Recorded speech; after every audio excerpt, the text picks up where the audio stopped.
Howdy! I wanted to give you guys my 3 favorite exercises that you can do with only one kettlebell to help increase your active range of motion, mobility, stability, basically range of motion that you can use. What can happen if you spend a lot of time doing static stretching holds and you're not applying some amount of force within those holds is you have passive range of motion that you can pull your body into, or you can be assisted into that range of motion, but you can't utilize that range of motion. There's no amount of stability or force that can be applied within that range of motion. So essentially it's useless. So the cool thing about using kettlebells or some kind of resistance when doing these mobility exercises is you build strength and stability within that range of motion, so then you can use it when you're running, jumping, lifting, doing whatever activities that you want to do. So, number 1, the prying kettlebell goblet squat. The reason that I like the prying kettlebell goblet squat is anytime you load the front of your body, it just makes it a little bit easier for you to drop down deeper into the squat, to open up your hips more, work on a little bit deeper knee flexion, more ankle dorsiflexion, all that stuff. So with the kettlebell goblet squat, pull yourself down into the squat. Your elbows should go just inside your knees, and then you're going to actually use your elbows to pry your hips open at the bottom of this squat. You also want to make sure that your back stays nice and flat. You try to stay nice and tall at the bottom of this squat, so you don't want to go so deep that your back starts rounding. And you can see here from the front view, again, just pulling yourself down, prying the knees open.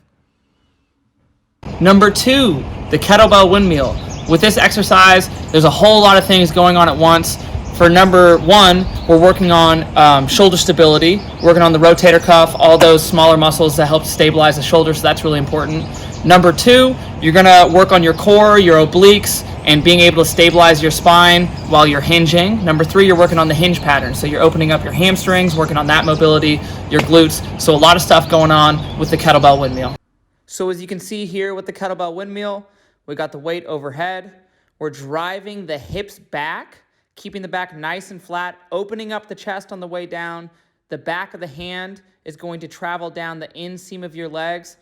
And I'm going pretty low right here, but really when you begin, you just want to go as far back as you can until you get a stretch in the hamstrings. And then if it's right there, right below your knee, come right back up from there. Okay, number 3, last but not least, the Kettlebell Halo. This is a great exercise to work on internal and external rotation of the shoulders. Open up the shoulder girdle. You're going to get a really big stretch in your chest, your lats. And then again, having the kettlebell a little bit off center as it goes around your head and forces you to kind of stabilize your spine, keep a neutral spine, open up the shoulder girdles. So with the Kettlebell Halo, place the kettlebell upside down in front of your face. And then from here, we're basically making halos around the head. That's why it's called a halo. So as you go back behind your head, the kettlebell goes upside down. Try to relax as much as you can in the shoulders. Let the weight pull your chest, lats, and triceps open. And try to maintain a neutral spine here. So move the kettlebell around your head.